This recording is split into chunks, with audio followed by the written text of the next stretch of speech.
while we debate which meal delivery app offers faster service. In kitchens across Pennsylvania and Ohio, Amish women are preparing meals that fed America's pioneers. These aren't trendy recipes rediscovered by food bloggers. 10 forgotten meals that cost pennies to make, require no electricity, and carry flavors most Americans will never taste again. Scrapple. Long before dawn breaks over Lancaster County, Amish kitchens fill with the sizzle of scrapple hitting hot cast iron. This gray-brown loaf, made from pork scraps, cornmeal, and spices, represents everything modern eaters have been taught to reject. Yet it sustained generations of farmers through winter mornings that demanded strength before the sun rose. Scrapple emerged from the Pennsylvania Dutch tradition of using every part of the butchered pig. After the choice cuts were claimed, what remained was simmered for hours until tender. This meat mixture was combined with cornmeal, seasoned with sage, thyme, and black pepper, then poured into loaf pans to set overnight.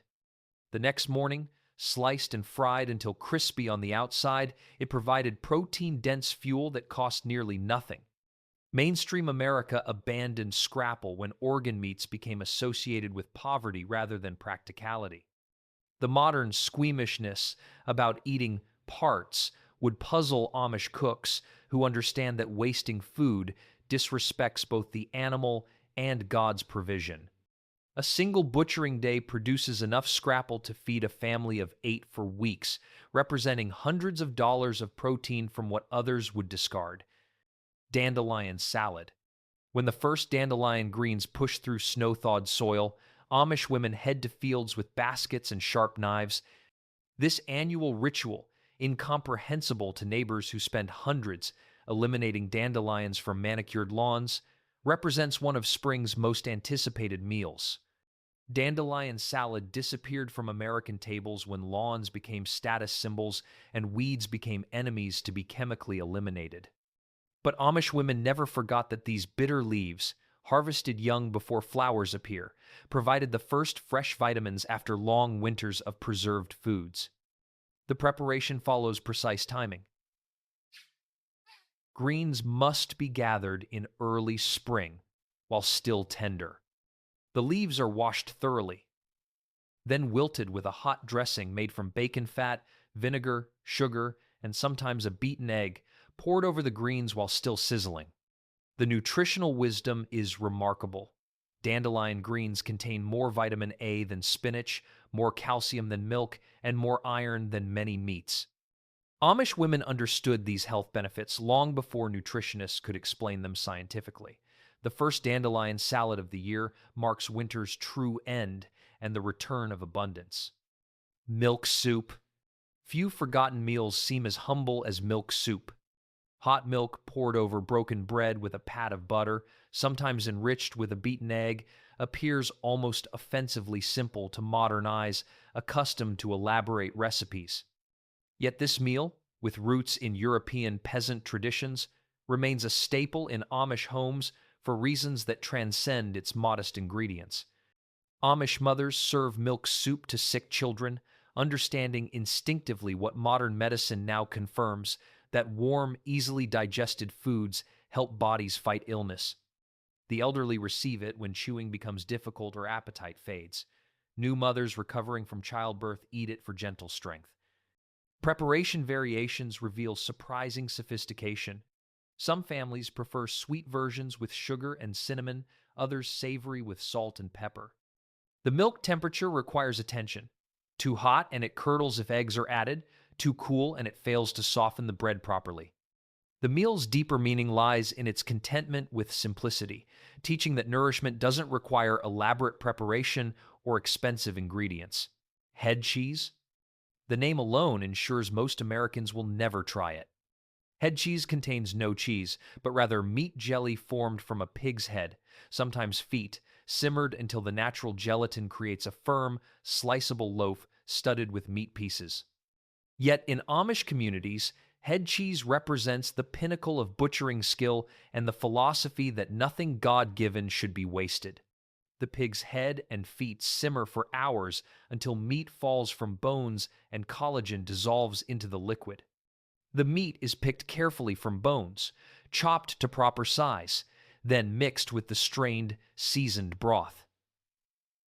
Butchering day often involves multiple families working together, and head cheese making falls to the most experienced women. A single pig's head and feet produce 6 to 8 pounds of head cheese, protein that requires no refrigeration and keeps for weeks. What seems primitive represents sophisticated understanding of chemistry and nutrition. Shoofly pie. Dessert for breakfast violates modern nutritional wisdom, but Amish women have been serving shoofly pie at dawn for over a century. This molasses crumb cake, originally conceived as morning fuel rather than evening indulgence, sustained farmers through hours of physical labor. When eggs and milk were scarce, shoofly pie provided affordable sweetness and calories. Molasses, flour, and basic spices created a breakfast that cost pennies per serving but delivered sustained energy. Two distinct versions emerged. Wet bottom shoofly features a gooey, molasses-rich layer beneath the crumb topping, while dry bottom versions distribute the molasses more evenly. Pies are baked the evening before, allowing them to cool overnight. Morning coffee accompanies slices served at tables where families fuel up before scattering to barns and fields. A single slice contains roughly 400 calories. Essential fuel for men about to spend 6 hours hauling hay bales or plowing fields. Modern reclassification of shoofly pie as dessert reveals how disconnected we've become from the realities of physical work. Rivel soup. The word rivel comes from Pennsylvania Dutch, describing the small, irregular dumplings that transform simple chicken broth into a meal substantial enough to satisfy large families. This forgotten soup represents culinary genius, the ability to stretch a single chicken and handful of flour into enough food for 10 people. The technique requires feel rather than measurement. Flour and egg are worked together until the mixture forms pea-sized crumbles. These rivels are scattered into boiling chicken stock where they cook in minutes, swelling slightly and creating a soup that's heartier than simple broth but lighter than traditional dumpling soup. The economic wisdom is striking. One chicken provides broth that becomes the base. The rivels require only an egg or two and a cup of flour. Together, they create enough soup to feed 8 to 10 people for perhaps $2. When someone falls ill, rice soup provides gentle nourishment. For Sunday dinners after church, it offers substantial food without requiring work that violates the Sabbath. Souse. Summer presented a paradox before refrigeration. Fresh meat wouldn't keep in heat, yet protein was necessary. Souse. Pickled pork pieces preserved in spiced vinegar brine solved this problem while using parts that had no other preservation method. Ears, snouts, feet, and various trimmings are simmered until tender, then packed in jars with a brine heavy with vinegar, salt, sugar, and spices. The high acidity preserves the meat for months without refrigeration, creating a pantry staple available whenever protein was needed. Amish women continue making souse because the wisdom extends beyond preservation. The parts used would otherwise be wasted. The resulting product provides shelf-stable protein accessible without electrical power. The brine requires careful balance to preserve effectively without becoming inedibly sour. Properly prepared and sealed, it keeps for 3 to 4 months in a cool pantry, ensuring families always had access to protein regardless of season. Corn pone. While we pack sandwiches or order takeout, Amish women have been making corn pone for field workers since their ancestors settled American soil. These simple cornmeal cakes, containing nothing but meal, water, salt, and sometimes a bit of fat, represent portable energy in its most basic form. Corn pone differs dramatically from the sweetened, enriched cornbread most Americans know. No eggs, milk, sugar, or chemical leavening, just cornmeal mixed with water to form a thick batter, then cooked on a griddle or even in the ashes of a fire. The result is dense, filling, and surprisingly satisfying when eaten with butter or honey. The meal disappeared from most American tables because it seemed too plain, too simple to bother with when boxed mixes and bakery cornbread offered convenience and sweeter flavor. But in Amish communities, corn pone maintains its role as field food because it fulfills its purpose perfectly, providing quick, portable calories that sustain work until proper meals can be prepared. The preparation reflects practical wisdom. Women can mix and cook corn pone in minutes using ingredients always on hand. No oven is required, just a hot skillet or griddle. The cakes travel well without crumbling, remain edible for hours without refrigeration, and provide sustained energy through their carbohydrate density. For men working distant fields during harvest, these simple cakes delivered in baskets mean they can continue working without returning to the house for lunch. The economic efficiency is remarkable. Cornmeal costs pennies per pound, and a small amount creates enough pone to satisfy multiple workers. No expensive ingredients or complicated preparation add cost or time. This matters enormously when feeding large families and hired workers during intensive periods like harvest when every hour of labor counts. Serving context gives corn pone meaning beyond mere sustenance. It appears with butter and honey, creating a treat despite its simplicity.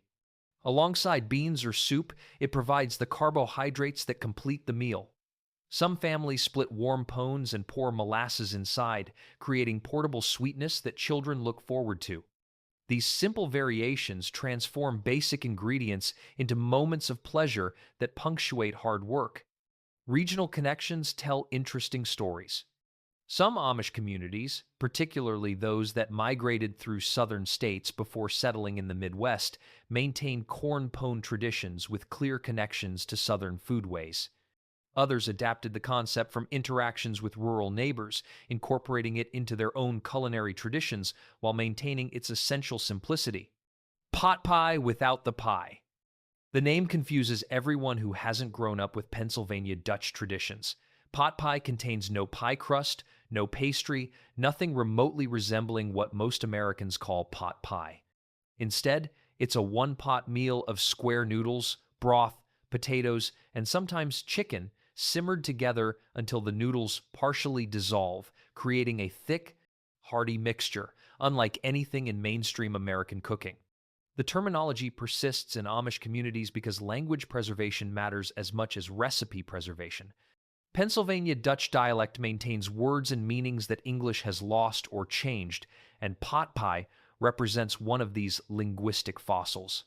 Mainstream America forgot the dish entirely, unable to reconcile the name with the reality, but Amish women have never stopped making it for Sunday dinners and community gatherings. The preparation requires skill that comes only through practice. The noodles must be rolled thick, much thicker than typical egg noodles, and cut into irregular squares. These are dropped into simmering broth, where they cook slowly, some dissolving into the liquid to create thickness, others maintaining enough structure to provide texture. The balance between dissolved and intact noodles determines success, and only experience teaches when to add them and how long to simmer. The one-pot nature reflects practical wisdom about fuel conservation and cleanup efficiency. Everything cooks together in a single large pot, using one burner or stove space rather than multiple pots requiring separate attention. When finished, there's only one pot to clean, a significant advantage when cooking for large families without modern dishwashers. The feeding capacity is extraordinary. A single pot of pot pie easily serves 12 to 15 people abundantly. The combination of noodles, potatoes, and broth creates filling satisfaction from relatively inexpensive ingredients.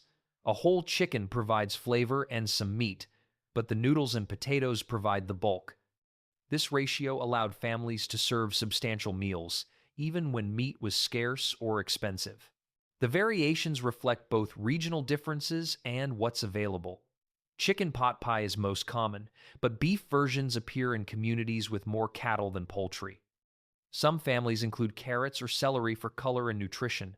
Others maintain austere simplicity, just noodles, potatoes, and broth, letting these basic elements speak for themselves. Cultural significance makes pot pie more than just food. It appears at weddings, where feeding hundreds of guests requires meals that can be prepared in large quantities and served efficiently. At funeral dinners, it provides comfort through familiar flavors while being practical to prepare in the quantities needed when the entire community gathers. These occasions, marking life's most significant moments, feature pot pie because it represents community, tradition, and the comfort of shared meals. These 10 forgotten meals tell a story larger than recipes or ingredients.